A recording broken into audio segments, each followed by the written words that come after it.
Muy buenas noches, estimados alumnos. Vamos a dar inicio a esta sesión del día de hoy, donde vamos a explicar un poco sobre lo que son los artículos científicos y una pequeña metodología para hacer un análisis y sacarle el jugo a esos artículos científicos. Entonces, un artículo científico es un informe técnico que comunica por primera vez los resultados de una investigación. Se le damos con detalle. Informe técnico. No es una novela, es un informe técnico, una información científica donde se publica por primera vez los resultados de una investigación. Recuerden que actualmente tenemos acceso a muchísima información, pero es importante que podamos discriminar qué información es valiosa de cuál no es valiosa. Entonces, lo que nos encontramos en las revistas científicas cuando son arbitradas, pues es información que para ser publicada tiene que pasar por una serie de filtros. Entonces, por ejemplo, en las revistas arbitradas generalmente se tienen dos revisores, que son los árbitros, quienes revisan esos trabajos, hacen una serie de observaciones y determinan si el trabajo es publicable o no.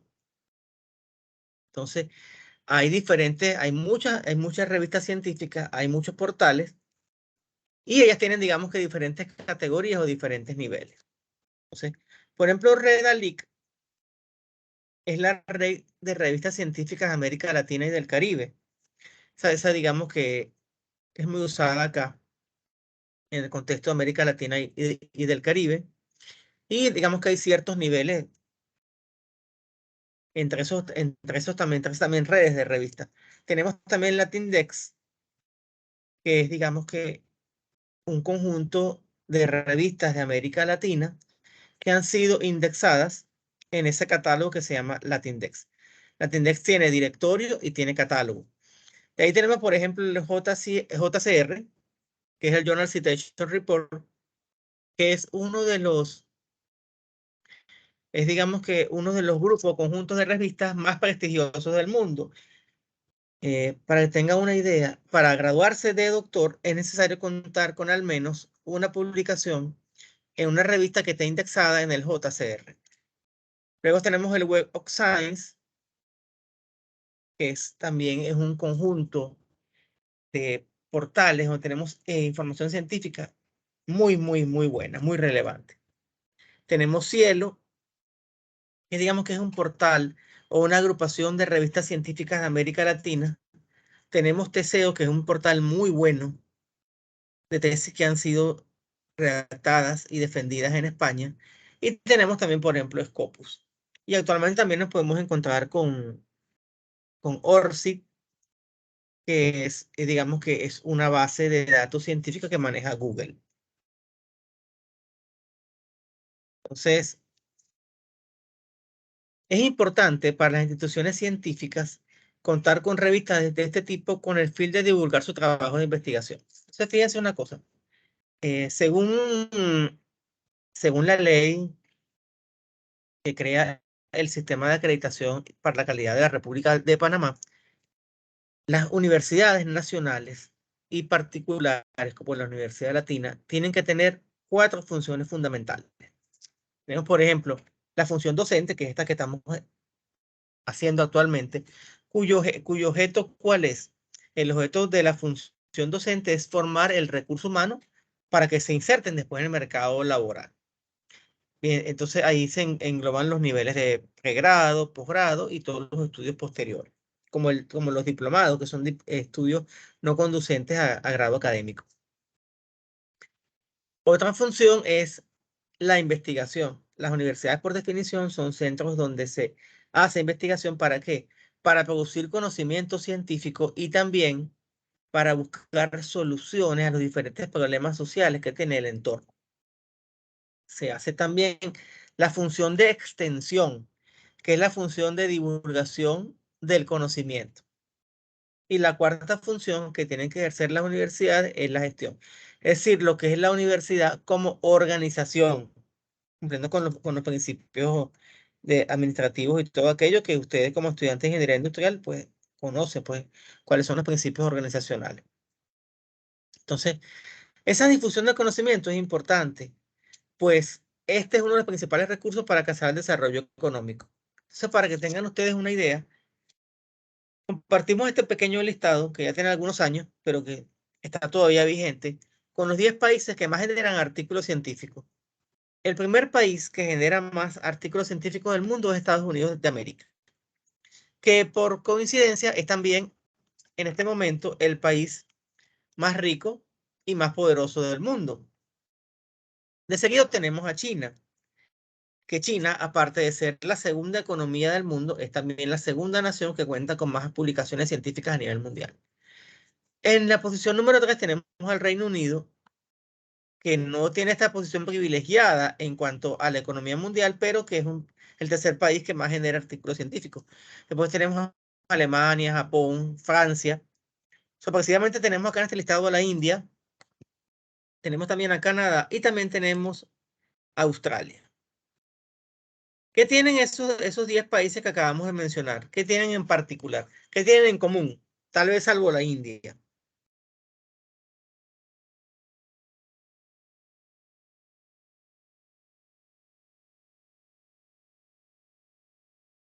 No todos a la vez, por favor.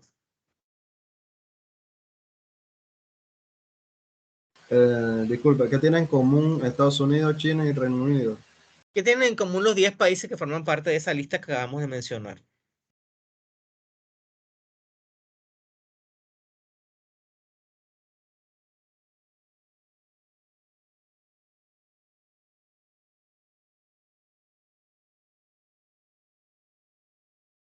No me hago una idea, profe. Entonces, sí. Natalie, ¿qué opinas tú? ¿Qué tienen esos 10 países en común? Ay, profesor, la verdad no lo sé. Fíjense ustedes, por ejemplo, ¿qué tiene de especial Alemania? ¿Qué tiene de especial Japón? ¿Por qué conocemos en el mundo? ¿Por qué son reconocidos Alemania y Japón a nivel mundial? Por citar algún ejemplo.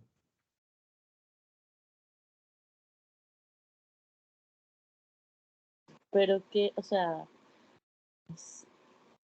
Por- denos una en, pista. ¿En qué se destacan Alemania y Japón a nivel mundial? ¿En qué se destacan fundamentalmente?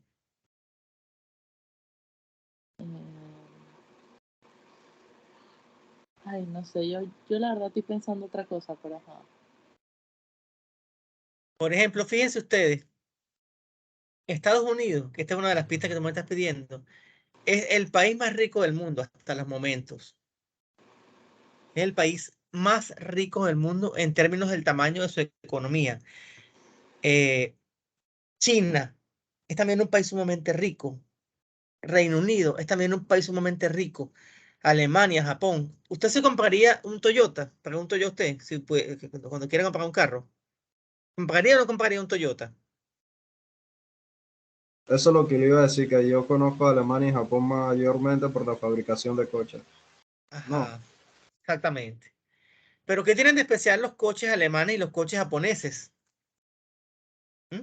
¿Qué tienen de especial esos carros? Que creo que es que sus piezas son universales, algo así.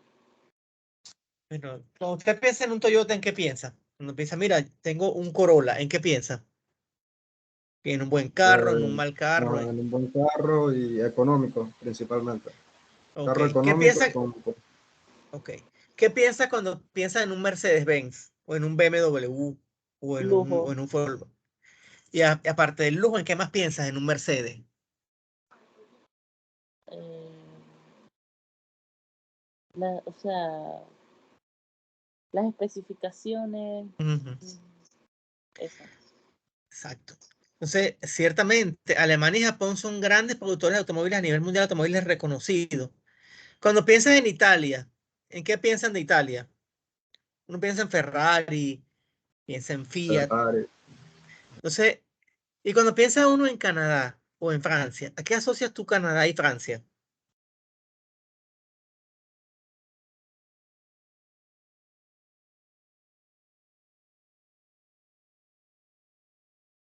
Entonces, miren, cuando hablamos de estos 10 países, son 10 países que tienen una gran relevancia mundial. ¿Por qué? Porque algunos son extremadamente ricos Y otro, fíjate, la India. Actualmente la India, que es, tal vez sea el país más poblado del mundo. No estoy seguro si actualmente la población de la India es mayor que la de China. No estoy seguro, pero se puede investigar. La India es un país que ha salido adelante, que ha tenido grandes avances. Y fíjate que es el único país que no ha desarrollado esta lista, porque Estados Unidos, China, Reino Unido, Alemania, Japón, Francia, Italia, Canadá y Australia son países desarrollados, son países ricos donde, salvo China, existe un altísimo nivel de vida en la población. Ellos han logrado ese altísimo nivel de vida en su población. Uno, sí, con la industrialización, con el desarrollo económico. China tiene muchas factorías hoy en día, hace muchos productos, pero las maquinarias que comenzó a usar China venían de Estados Unidos, venían de Alemania, venían de Italia. La maquinaria alemana, por ejemplo, es una maquinaria excelente. La maquinaria de Japón es una maquinaria excelente. ¿Y cómo logró Japón? ¿Cómo logró Alemania? ¿Cómo logró Italia convertirse y posicionarse a nivel mundial en un gran fabricante, en grandes fabricantes de productos industriales muy reconocidos? Lo logró a punta de conocimiento, a punta de investigación. Los alemanes, por ejemplo, han desarrollado a lo largo de la historia muchísimas tecnologías y que han sido puestas al servicio de la humanidad, igual que los franceses. Por ejemplo, la fotografía es de origen francés. Hay una gran cantidad, pues, de inventos que han venido a esos países. ¿Y eso es por qué? Porque han invertido en ciencia y tecnología. Y esa ciencia y tecnología la han utilizado para el progreso de sus respectivas sociedades. Entonces, veamos entonces la siguiente, esta también lámina que está acá, que me dicen que el PIB o Producto Interno Bruto es un indicador macroeconómico que cuantifica la magnitud de los bienes y servicios de demanda final de un país.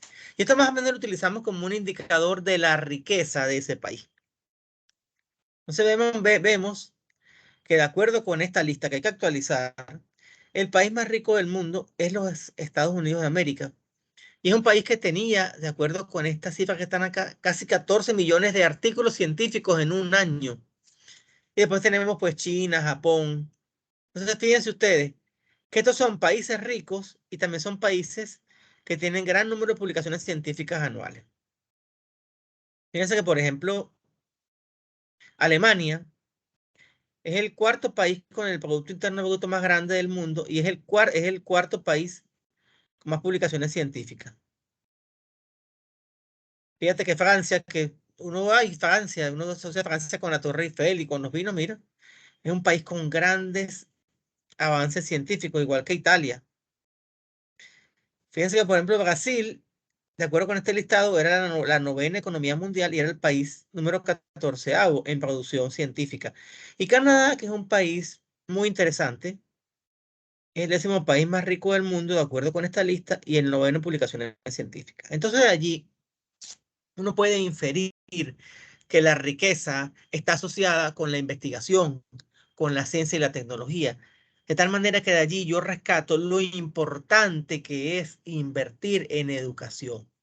Fíjense que estos datos son del 2020, o sea que son recientes.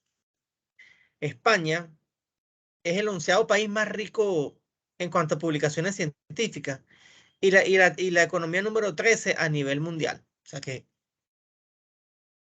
cómo esos países han logrado llegar a esos niveles de crecimiento, de desarrollo y de bienestar para su población, porque digamos que el American Way of Life es el bienestar para la población. El modo de vida de un alemán, de un italiano, de un francés, es una calidad de vida muy buena, muy alta, con buenos servicios públicos, con buenas escuelas, con buena infraestructura en sus respectivos países. Y eso lo han logrado porque han tenido dinero, pero han tenido dinero es porque han invertido fuertemente en educación. Tienen un recurso humano preparado, formado para saber llevar las riendas del país. Entonces, eso es como abre boca de pues, por qué es importante investigar, por qué es importante publicar. Ahora, en general, un artículo científico tiene la siguiente estructura. Primero tenemos una introducción donde se plantea cuál es el problema que se va a desarrollar. Posteriormente viene el estado del arte, que para algunas personas esto es el marco teórico o marco referencial.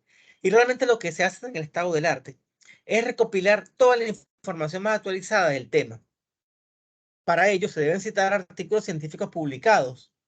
Y aquí también usted se apoya en las bases teóricas clásicas, en las teorías clásicas, en todos los que están en los libros, pero también usted se apoya en la información más actualizada que hay sobre un tema, porque a medida que va pasando el tiempo, los enfoques que se dan para resolver un problema pueden ir cambiando. Entonces, por ejemplo, si hoy queremos analizar un problema de optimización del uso de los recursos en una empresa, lo vamos a hacer, no lo vamos a hacer a mano, lo vamos a hacer con herramientas computacionales actuales que nos permitan pues tener resultados más finos. Metodología. La metodología indica cómo se hará el abordaje del tema. Entonces, por ejemplo, uno puede usar información documental, que es toda esa información escrita que uno revisa, que si los libros, que si los artículos. También puede hacer análisis numérico de las fuentes consultadas.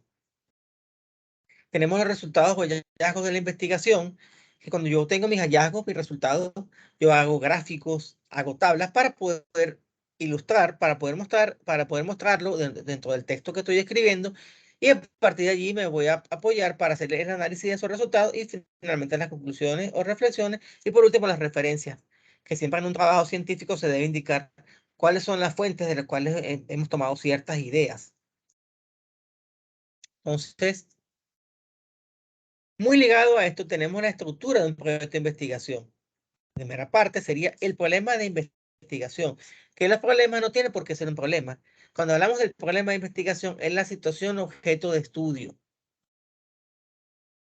El planteamiento del problema es hacer una exposición detallada de por qué es importante hacer ese estudio. Ahí pasamos a la justificación. Justificación desde el punto de vista teórico, desde el punto de vista social, desde el punto de vista económico. ¿Para qué me sirve hacer esa investigación? Y por supuesto que el objetivo es que voy a hacer la investigación. Vamos a suponer, se quiere analizar la relación entre el gasto o la inversión en educación y el número de artículos científicos que se produjeron en la República de Panamá durante el periodo 2015-2020. Entonces, ¿cuál sería allí el tema de investigación? El tema de investigación es plantear la relación existente entre la inversión en investigación y la productividad científica, por ejemplo. Ese es el tema. ¿Cómo relaciono yo esa inversión económica que se hace apoyando a los investigadores, mediante formación, mediante becas, mediante adquisiciones de equipos, mediante suscripciones a revistas especializadas, suscripciones a bases de datos? ¿Y cómo se traduce esa inversión en un producto que son artículos científicos, en seminarios, en patentes de repente, en tesis doctorales? Entonces, ¿para qué es la justificación? La justificación es para qué yo quiero analizar eso. Y bueno, yo quiero analizar este trabajo, esta es la relación entre esos dos elementos para saber si a medida que se incrementa la inversión en ciencia y tecnología, se incrementa el número de publicaciones en un periodo determinado. Y el objetivo dijimos que era, bueno, analizar esa relación entre la inversión monetaria y la productividad científica. Entonces, en ese marco de referencial teórico, yo puedo comenzar, bueno, mira, ¿cuáles son los antecedentes de la investigación? Entonces, yo me busco experiencias similares en otras latitudes. Lo que los antecedentes del problema. Y en los fundamentos teóricos, bueno, siempre hay una base teórica que la que yo debo seguir. Por ejemplo, debo definir lo que es un artículo, debo definir cuáles son las revistas científicas que estoy tomando y así sucesivamente. Hipótesis y variables objeto de estudio. Hay trabajos que tienen hipótesis y trabajos que no.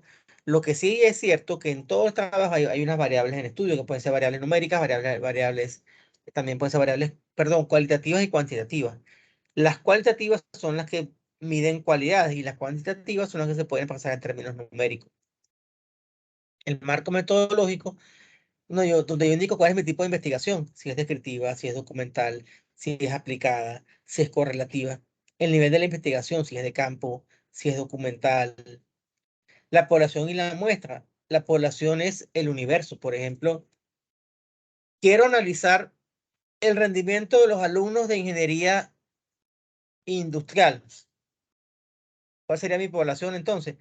Bueno, mi población son estudiantes de ingeniería industrial de la Universidad Latina en el periodo tal, acotó temporalmente eso. Y la muestra es una parte de la población porque yo no puedo, si ustedes son, por ejemplo, 700 estudiantes, yo no voy a entrevistar a los 700. Yo tomo una muestra que sea representativa y con eso yo puedo extrapolar el comportamiento de la población con esa muestra. Tenemos entonces las variables y cómo se operacionalizan esas variables. Entonces, las variables pueden ser la edad, el sexo, puede ser también número de asignaturas que han cursado. Operacionalización es ver cómo yo las voy a medir. Tenemos también las técnicas e instrumentos de recolección de datos. Bueno, yo voy a aplicar la técnica de la encuesta con un cuestionario. Voy a aplicar la técnica de entrevista con un cuestionario semiestructurado. Y las técnicas de análisis implican toda la batería de herramientas que pueden ser estadísticas, matemáticas, económicas, econométricas o documentales que yo utilizo para analizar esos datos y convertirlos en información. En todo trabajo tiene que haber un presupuesto, un cronograma de actividades y una referencia bibliográfica. ¿Por qué? Porque los trabajos tienen un principio y tienen un fin. No pueden ser forever and ever. Entonces, ¿cómo vamos a analizar esos artículos? Vamos a encontrar en cada artículo los 4 momentos. Esto de acuerdo con una metodología que propone un profesor que me dio clase a mí hace varios años en el doctorado. El profesor Navarro en su momento dijo, en todo artículo usted debe encontrar 4 momentos fundamentales. El momento proyectivo, es decir, aquí se identifica el tema y su problemática. Se delimita la investigación fijando los objetivos que deben ser alcanzados para poder desarrollar el trabajo de investigación. Entonces aquí el tema, el planteamiento del problema, los objetivos, por ejemplo. Eso es lo que abarca este problema. Este momento, perdón. Momento metodológico, allí decimos, bueno, ¿cómo vamos a abordar ese problema? Ahí describimos las técnicas, por ejemplo, vamos a hacer una investigación de campo. Vamos a preparar un cuestionario. Vamos a aplicar encuestas. O sea, la técnica es la encuesta, cuestionarios en instrumento. No, que voy a aplicar información, observación documental, es decir, cómo se hizo la investigación, o métodos y material, también lo llaman en algunas revistas. Instrumentos de recolección de datos, hasta aquí llegamos. El momento técnico, según esta metodología, es cuál es la batería de técnicas de análisis que usted utilizó. Y por último, el momento de la síntesis, que es cuando se genera conocimiento nuevo y donde incluimos las conclusiones y recomendaciones de la investigación. Entonces, de esa manera es que vamos a analizar los artículos. Este video lo voy a presentar, lo voy a colgar aquí ahora en un rato se llama, en YouTube, y les voy a dar el acceso a ustedes en la plataforma y también voy a compartir cuáles son los artículos que vamos a analizar. Vamos a analizar 2 artículos, que los tengo por acá. También les voy a colocar en la plataforma. Pregunto, ¿han tenido noticia de los demás compañeros del curso o no se han reportado tampoco? Solamente están ustedes 3, Antonio, José Antonio y Natalie. Solamente nosotros 3 por el momento. Ah, bueno.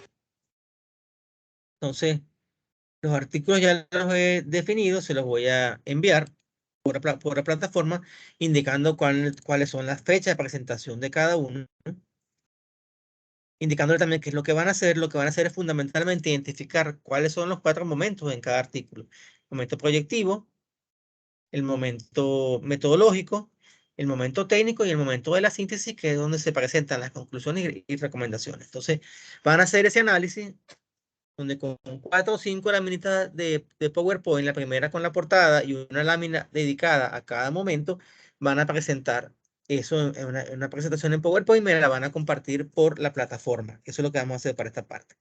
Entonces, Profesor, diga usted. disculpe, ¿usted me podría mandar esa información por correo? Lo que pasa es que no sé por qué el Moodle en su materia no, o sea, me sale en blanco. Y ya he puesto lo de enviar la opinión y todo este tema y no me sale, o sea, me sale como si estuviera en blanco. Bueno, puede ser entonces un error un error aquí en la misma plataforma. ¿Cómo no? No hay problema. Yo les puedo yo comparto eso también por correo y les doy también las indicaciones por correo. Lo que sí hay que ver entonces es dónde vamos a publicar la actividad de evaluación número 1. Déjame ver una cosa acá. Estoy entrando aquí en la plataforma.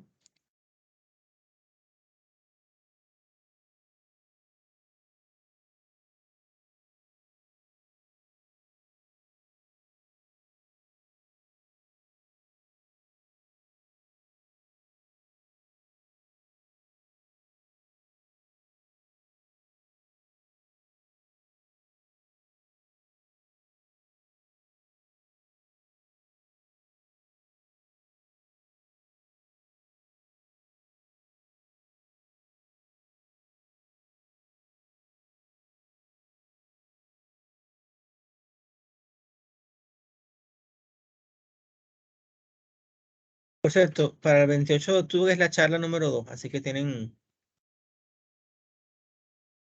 publicada en el módulo 3 el enlace para colocar la charla número 2.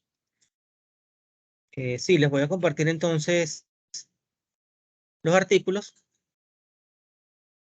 En el módulo 4 los voy a publicar, ¿ok? Los 2 artículos, y te los voy a mandar a tipo, se los voy a mandar también por correo con las indicaciones, para que no tengan ningún problema con eso.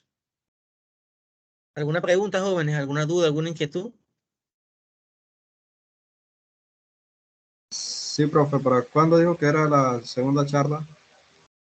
Aquí en el Moodle está puesta para el 28 de octubre. Tienen el link y todo para que la envíen, ¿ok?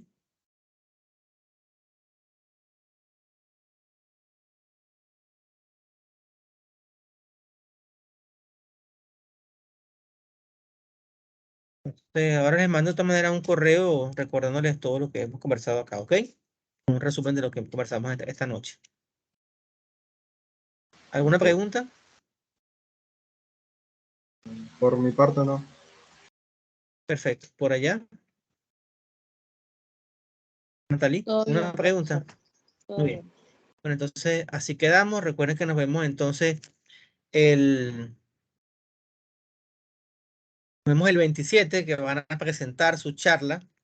Y entonces nos vemos con este mismo link. Y el 28 tienen chance para que la publiquen allí el material en PPT. ¿Ok? Vale, profesor. Muy bien. Sí, Entonces profe. así quedamos. Que estén muy bien. Feliz noche. Descansen. Hasta luego. Igualmente, profe. Buenas noches.